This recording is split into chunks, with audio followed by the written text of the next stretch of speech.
Students, आज हम discuss करने जा रहे हैं जियोमैग्नेटिज्म एंड बायोमैग्नेटिज्म।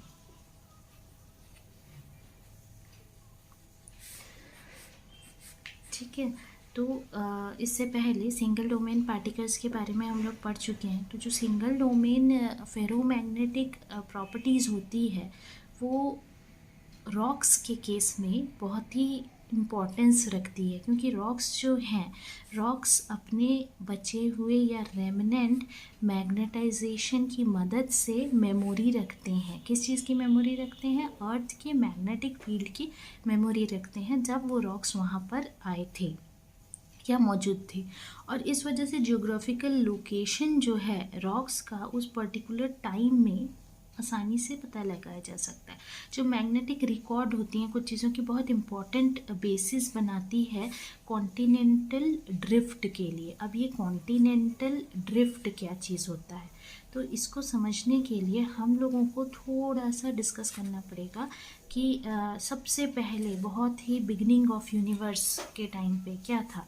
तो जो आपके कॉन्टिनेंट्स थे दरअसल, जैसे अमेरिका हो गया, अफ्रीका हो गया, ये सारे जो कॉन्टिनेंट्स थे ये सारे इकट्ठे थे एक जगह में। ठीक है, तो इसको कहा गया पेंजिया, कि सारे कॉन्टिनेंट्स जो हैं वो सारे कैसे थे? इकट्ठे थे एक जगह पे। लेकिन टाइम के साथ चेंज आता गया, इस तरफ अफ्रीका, इस तरफ अमेरिका, इस तरीके से बहुत सारे कॉन्टिनेंट्स जो थे वो सारे इकट्ठा एक जगह में थे। तो इनको कहा गया पेंजिया। एंड टाइम के साथ में क्या हुआ कि ये दूर दूर खिसकते गए। तो ये जो हैं ये दूर दूर खिसकते गए और इनके बीच में अभी क्या, अगर आप वर्ल्ड का मैप देखोगे तो फिर आपको ये पता चलेगा कि ये सारे जो कॉन्टिनेंट्स हैं इनके बीच से अटलांटिक ओशन जो है वो जा रहा है। इस तरफ कुछ कॉन्टिनेंट्स हैं, इस तरफ कुछ कॉन्टिनेंट्स हैं, और इनके बीच में है अटलांटिक ओशन, और ये जो दूरी है ये बढ़ती चली जा रही है। तो ये कहलाता है आपका कॉन्टिनेंटल ड्रिफ्ट। ठीक है, और ये कॉन्टिनेंटल ड्रिफ्ट हुआ है इस वजह से इसके बहुत सारे एविडेंसेस मिले हैं। तो जो लेयर हैं सेडिमेंट्स के, जो डिपॉजिट होते हैं दरअसल स्ट्रीम बेड पे, जो कि बहुत सारे मैग्नेटिक प्रॉपर्टीज़ को रखते हैं, मैग्नेटिक पार्टिकल्स को रखते हैं सिंगल डोमेन फॉर्म पे।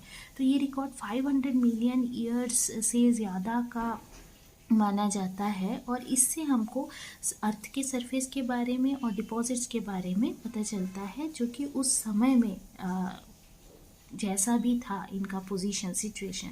तो जो चेंज है मैग्नेटाइजेशन का एक के बाद एक लेयर में, उससे बहुत हिस्ट्रिकल रिकॉर्ड मिलता है कॉन्टिनेंटल ड्रिफ्ट का। तो पैलियोमैग्नेटिक रिकॉर्ड जो है ये मेन एक बेसिस बनाता है प्लेट टेक्टोनिक्स का। अब ये प्लेट टेक्टोनिक्स क्या? प्लेट टेक्टोनिक्स पूरी तरह से रिलेटेड है इस कॉन्टिनेंटल ड्रिफ्ट से।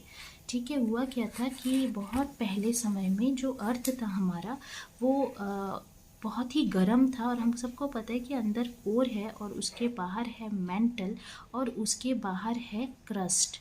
तो ये बहुत ही ज़्यादा गर्म था।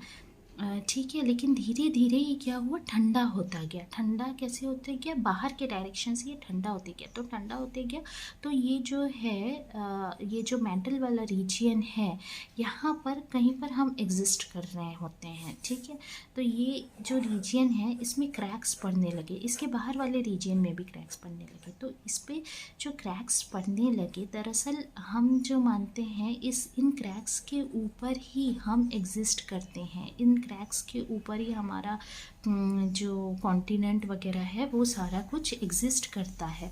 तो इसको एक बेसिस माना गया कॉन्टिनेंटल ड्रिफ्ट का। शायद ये क्रैक्स जो है एक से जब ये क्रैक्स बढ़ते गए, फैलते गए, तो कॉन्टिनेंटल ड्रिफ्ट होता गया, ऐसा हिस्ट्री के अकॉर्डिंग माना जाता है।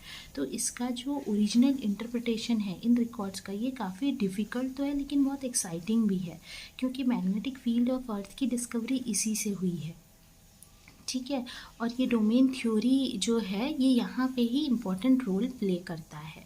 तो फाइन सिंगल डोमेन पार्टिकल्स जो हैं, जिनको मैग्नेटाइट का जो रहता है Fe3O4 मोस्टली, ये इम्पोर्टेंस रखता है ना सिर्फ प्लेट टेक्टोनिक्स में, बल्कि इसके अलावा ये इम्पोर्टेंस रखता है बायोलॉजी में भी, जहाँ पे मैग्नेटोटैक्सिस का यूज़ होता है, जो कि एस्ट्रोनॉमिकल गाइड सिस्टम के फॉर्म पे यूज़ होता है, जिससे कि हम बैक्टीरिया के मोशन के बारे में पता लगा सकते हैं, जिससे माइग्रेशन ऑफ बर्ड्स का पता लगा सकते हैं, पीजियंस के मूवमेंट का पता लगा सकते हैं। तो ये सारी बातें जो हैं, ये सारे इंपॉर्टेंट फैक्ट्स जो हैं मैग्नेटिक फील्ड्स के बारे में, ये हमारे लिए काफ़ी इम्पोर्टेंस रखती है। तो आज के लिए इतना ही। वीडियो पसंद आए तो शेयर, लाइक, सब्सक्राइब करना ना भूलें। कोई डाउट हमसे कमेंट सेक्शन में पूछ सकते हैं। Thank you.